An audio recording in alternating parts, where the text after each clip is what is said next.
Hi friends, hope you're doing great. Today we are going to see the second part of the video series for the fracture. In the first part of the video series we have seen what is fracture, what are the types of the fracture, and in the second part of the video series we are going to see about ICD 10 cm of the coding of the fracture and the procedure coding of the fracture, and also the nuances that we are going to apply when the fracture is treated in the ER, urgent care setting, and by the orthopedic physician. And for the ICD 10 cm coding, you need to look into the document about the following things like anatomical location and the laterality to the extremities, whether the fracture is open or closed, or it is traumatic or the pathological fracture, or whether the fracture is displaced or non-displaced, and if it is initial or subsequent. In case of the site of the fracture, you need to see where the fracture has actually occurred. Say for example, the fracture occurred in a humerus bone, or in the femur bone, or in the tibia fibula. And also, to be specific, you need to see whether it is the proximal portion or a distal portion or in the shaft of the bone, and also if it is like left side of the extremity or in the right side of the extremity. And there are also multiple site fracture in ICD 10 cm. For example, ribs. There are codes available for 2 rib fracture, 3 rib fracture, etc. Suppose if you don't have a multiple site fracture code, then you can code the fractures individually. Then for the type of the fracture, for traumatic or a pathological, most of the times that this information has to be comprehended from the medical record. Say for example, when you see the fracture that has occurred following a motor vehicle accident or due to the fall, you can code the fracture as traumatic. And suppose you may have a very close call, like patient suffered a fracture by falling at the ground level, then you can get back to the physician to clarify whether it is fracture is traumatic or pathological, because according to physicians that the force involved by the fall in the ground level is not enough to break the bone. So the physician has to declare whether the fracture is traumatic or pathological in that case.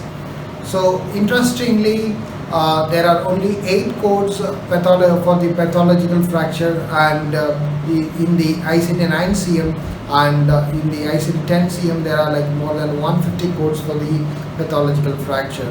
The pathological fracture is often caused by secondary to the disease such as cancer, and it also caused by the lowering bone density.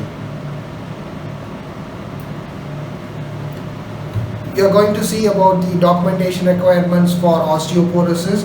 The physician should document whether the osteoporosis is with pathological fracture or without pathological fracture. Suppose if it is with pathological fracture, where the fracture has actually occurred, and whether the osteoporosis is related to age related or it is due to the vitamin deficiency. And while coding the osteoporosis, you should give more importance to the site of the fracture rather than the site of the osteoporosis. Say for example, the code M80.11 denotes age-related osteoporosis with current pathological fracture, right shoulder. And in order to choose the 7th character, these were the descriptions that is given in the ICD 10 cm, and you can refer into the book for more information on this. The 7th character A denotes that the fracture is for the initial encounter, and the 7th character D denotes it's a subsequent encounter of the fracture with routine healing, and 7th character G denotes subsequent encounter for fracture with delayed healing and seventh character K is for subsequent encounter of the fracture with non-union, and P for subsequent encounter of the fracture with malunion, and S is for seventh character sequela. And while coding the CPT codes, you need to get into the musculoskeletal system of the book, which is in the 20,000 series, and the codes were arranged according to the anatomical location. For example, it will start from the head and neck, then you have to see under the section the fracture treatment, and you have to see whether the fracture treatment is done by the closed or in the open method. The open method is also known as ORIF, open reduction internal fixation. Sometimes the fracture is also fixed percutaneously using a pin or a wire. And in the closed treatment, there are like sub-classification as whether the fracture treatment is done with manipulation, with or without manipulation, or with traction or without traction. And in order to select the codes properly from the casting or splinting section, or from the definitive fracture care, the global fracture care codes, you need to refer it to the CPT book instructions. The CPT book instructions stated that if the cast application or strapping is provided as initial service, which means there is no follow-up required by the same physician, it is often coded from the casting and the strapping section. And the global fracture code, fracture care codes involves a 90 days follow-up period, which means there is always a restorative care which is more than the splinting of the fracture. There is always a follow-up care that is required.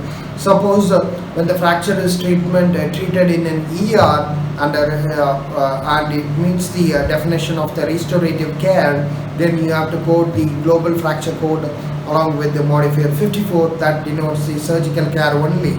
Then the follow-up physicians the orthopedic will use the same fracture code with the other modifier 55, which is the post-operative follow-up code.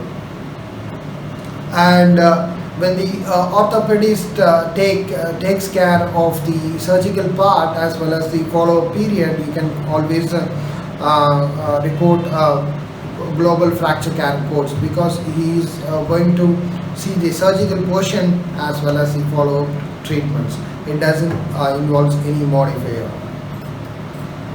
Suppose when the fracture care is taken in an ASC, you have to refer the slides 11 and 12 in order to determine whether the treatment is the initial service or the restorative global care codes. And additionally, you need to see if the billing is the facility ASC facility billing, then you have to code for the supplies such as the screws or plates that is involved.